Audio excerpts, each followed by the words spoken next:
Hi, I'd like to thank everyone for joining us today for this webinar on the 7 deadly sins that can lead to an Oracle audit. Lines will be muted during the webcast and questions will be answered after the presentation. If you have any questions, we really want to hear from you, so please submit them via the chat console and we'll answer them at the end of the presentation. This webinar is being recorded and will be available for encore viewing at SLC.US.com.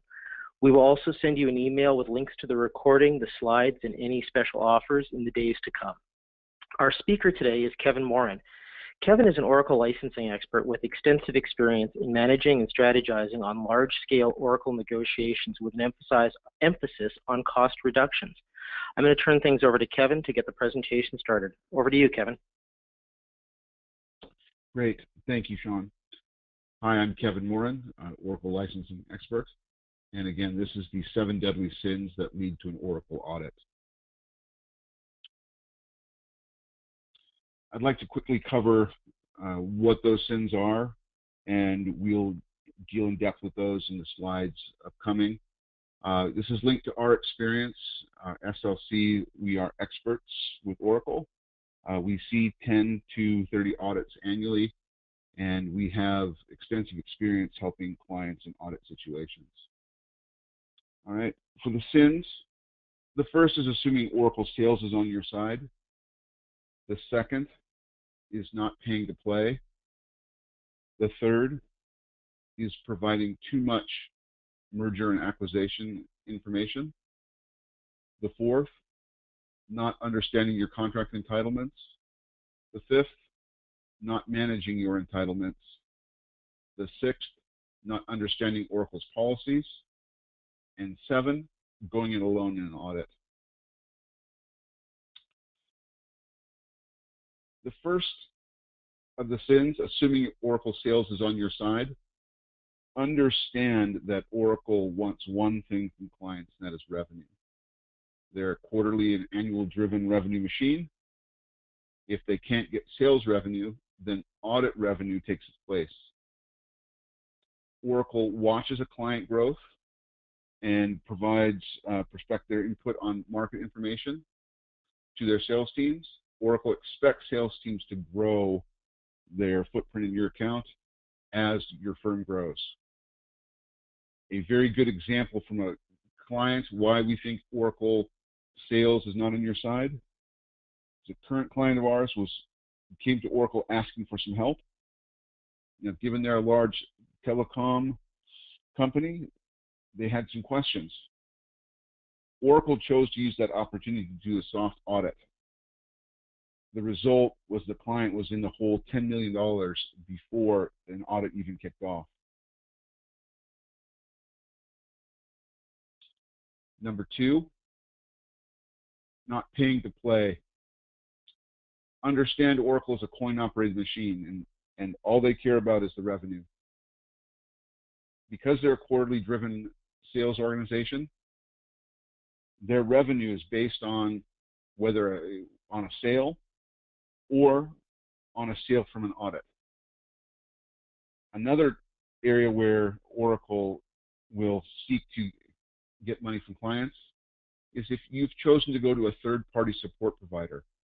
This can trigger an audit as Oracle regards the revenue they get from their maintenance as the Holy Grail. A good example of this is we had a large tech company client. The client had made very good use of their licenses and had optimized their environment. Thus, they weren't buying. Oracle sales was desperate for money. When they come in and they press clients to give that revenue to them versus other software providers, the client says no. This client receives an audit notice.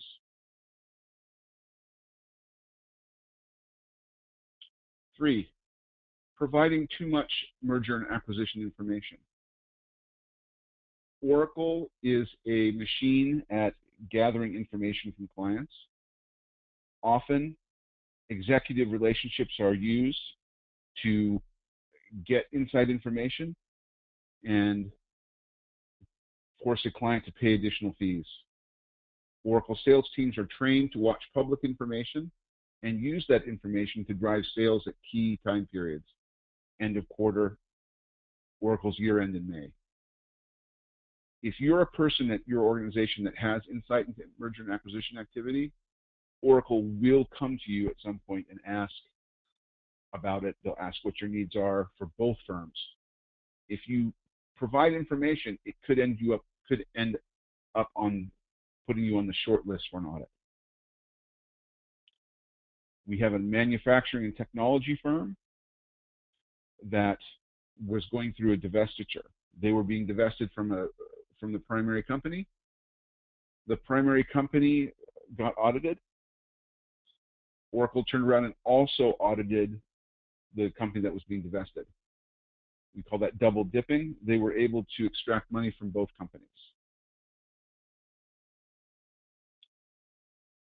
Number 4, not knowing your contract entitlements. This seems like an elementary reason to be audited, but Oracle, again, is very good at ferreting out information where clients are weak. If you understand what goes into an Oracle software contract, your master agreement and any amendments, one or more ordering documents, and yes, your annual support renewals, those are contracts as well. There are also contract-specific documents such as ULA certifications or license verifications. If Oracle comes asking questions and you don't know what kind of contract you have, how are you going to answer when Oracle asks about specific rules and regulations that are being leveraged by your company? How well do you know those contracts? Many clients have a very fragmented approach to contract management, and the gotchas are strewn all over those particular contracts. If your IT team manages the licenses, do they know how to correctly apply license metrics? Very important. Understand that most clients who have a IT team that manages licenses need some sort of guidance.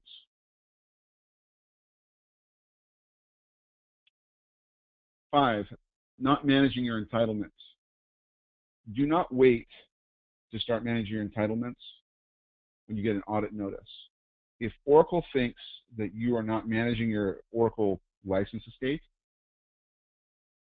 and you do not know where your licenses are deployed or how they're deployed, if you don't have a product licensing understanding, the unique nuances for every Oracle product, in which there are many, you will be behind the 8 ball. Example, a large healthcare company, client of ours. They engaged us before they got audited.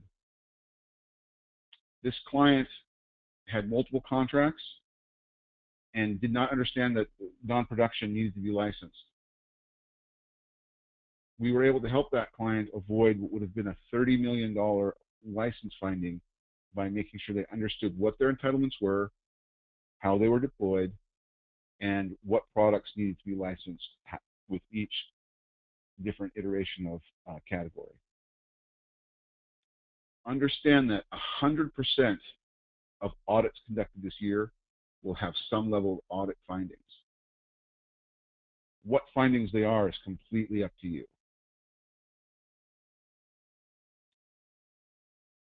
6, not understanding Oracle's policies. Oracle has a multitude of policies. Some are published and some are not. Do you know where to look for those policies? If you don't, questions like disaster recovery, how it's licensed, what Oracle wants licensed, will be difficult for you to answer. All right? Other policies such as Oracle and VMware, there's lots of information out on the internet about that, Oracle's policies. Understand that this is Oracle's audit cash cow. SLC has seen 100% of the audits conducted in the last 12 months have had some level of VMware finding. This is critical as we're seeing in the marketplace. Previous to the last 12 to 24 months, Oracle audits would range anywhere from $10 to $15 million, and that would be their finding, and they would settle for, a client might settle for $1 to $2 million.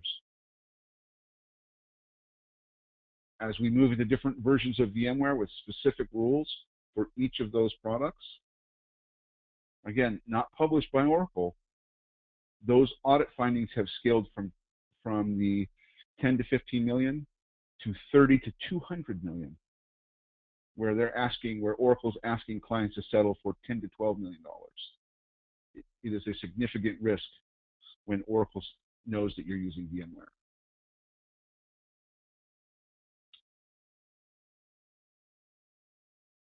And the last sin is going through an audit alone. Understand that Oracle has a well-developed team of experts, LMS, attorneys, technical resources. They often outmatch a client's internal resources who are doing their day jobs, IT people, procurement people with other demands, legal departments that are short-staffed. Ask yourself, who's on your side? Fill in that blank. Who on your team has the appropriate subject matter expertise to match up with the Oracle subject matter experts? Who has the licensing mastery?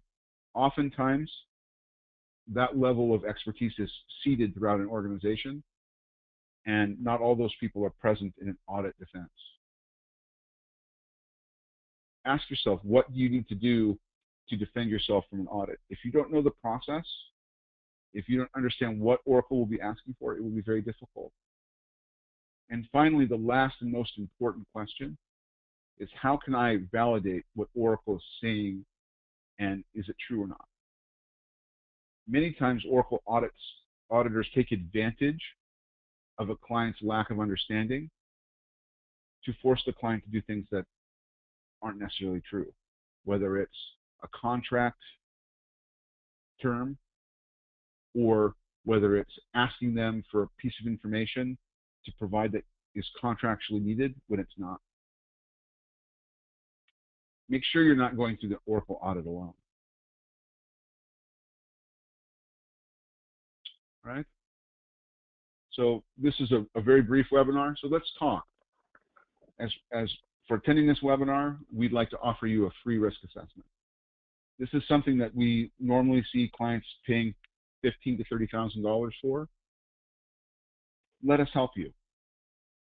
Drop us a line, shoot us an email.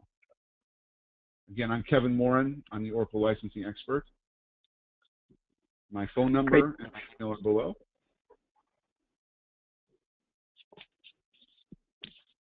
Thank you, Kevin. This is great. I'm just going to remind everyone, if you've got questions, please submit them via the chat console, the questions console, I should say, on your screen. We have a few questions coming in. I'm sure there'll be a few more. But I guess I have a question just to start off. Just from listening to what you're saying, Kevin, it sounds to me like really, is it fair to say the only way to really truly avoid an Oracle audit is just to continue to keep buying? And buying new products, increasing your spend with Oracle. Is that accurate, or am I misrepresenting things? Well, that's a complex question, Sean. Understand that Oracle is less inclined to audit when a client is buying. However, Oracle will use many of the tactics here together. They'll still mine for information, even though you're purchasing. Database, for example, they may come in and audit middleware or applications. So it's really a holistic look at your company and what they're doing. Okay. We've got a first question. We got a first question here, which is if an Oracle rep offers to do a free health check of the Oracle sales team, do you have to accept it? Absolutely not. Understand that Oracle will use these opportunities for free health checks or license evaluations to do soft audits. In my example about the large telecommunications company, Oracle offered to do a free assessment to this client's environment. That's what spurned a soft audit and an Oracle audit finding. Oracle's very devious in that way. We recommend that clients, they put some very tight controls on what is done with Oracle in their environments. Okay. I've got another question. Is it possible in your contract to actually get wording in the contract that says that you can't be audited? No, Oracle never gives up their audit right. They make few changes to that section in their contract. That is one of the few things that they will push back on no matter what level of client you are. Okay. I've got another question here. Do I have to share information on mergers with Oracle before it's released publicly? The answer to that question is no. Anything that Oracle wouldn't find out normally through conversations or a need-to-know basis is fair game to keep hidden. Now, there may be some legal rights and things based on your specific contract, but generally speaking, no, you do not have to share any non-public information with Oracle. Okay, good. Got another question. These policies you're talking about, is there a place online where the public can view them and just in one place? So they are online. However, they are seeded throughout various subcategories on the Oracle.com website. And again, not all policies are there, but the most common ones that folks reference support the partitioning policy, license definitions and rules. Those things are available if you know where to look. Okay, and I guess if this person has a very specific need that they're looking for, if they can just reach out to you directly put the contact information on the screen and you can point them in the right direction maybe a little further if you know where that is. Correct. Okay, perfect. And I guess another question here is, this is coming in, which is in terms of audit findings, what kind of, in your experience, what's the average audit finding you're seeing in the last little while? Well, it's going to vary by client, the size of their environment, and the products they're using. But for the most part, audit findings would be in the $10 to $15 million range. You start adding in specific specific products and use of virtualization, etc. It can very quickly be $30 to $200 million. And yes, $200 million is a number we have seen from a client in the last 12 months. Okay, I think we're caught up on questions. I do have one more that I'm going to ask. I'm just going to ask if anybody has another question they would like to ask. Now is the time to get it in. I'm also going to remind folks that this webinar is being recorded, and we're going to clean it up a little bit, and we will send it out to everybody who's on the webinar today, so you'll have a copy of that for future encore viewing. But I guess my question really is regarding an audit. When Oracle speaks to a customer and they drop that audit letter on the customer, what's the first thing that customer should do? Should they respond right away? Should they seek a second opinion? Should they try to buy time? Like, what should a customer do when they first get that letter or that notice dropped on them? You know, the first thing we recommend clients do is evaluate their contract. Make sure they understand what their audit rights are and what the audit language says for their specific contract. We would couple that with, once you've done that, we don't believe a client should go into an audit alone. Oracle has a very well-developed team, as we said, of audit experts. We recommend clients hire their own. Okay, and we've got another question coming in here. I'm just going to go through this one. One of the main challenges that this person's facing is finding proper Oracle documentation on licensing rules for things like DR policies and things like that. Can you recommend the best way to find that information so we don't have to engage Oracle to find these answers? Sure. As you know, you can drop us a line here. My contact information is below. I can kind of direct you to that. You know, again, most of the specific topics will be online or contained within your contracts. Okay, well, I hope that answered the question, everyone's questions today. If it didn't, by all means, please reach out to Kevin, or if you're just shy and you'd like to have a one-on-one with Kevin, by all means, please reach out. But I think, unless there are any further questions, I think we've just about covered the ground we needed to today, and I On behalf of everyone here today, I'd like to thank you for joining us. I hope this was informative, and we'll be sending out some details on this to you in the next few days. And I guess I'll finish up. Kevin, is there anything you'd like to say before we wrap? No, I think you covered it, Sean. Thank you. Okay, great. Happy Thanksgiving, everyone. I hope everyone has a great holiday. Thank you very much.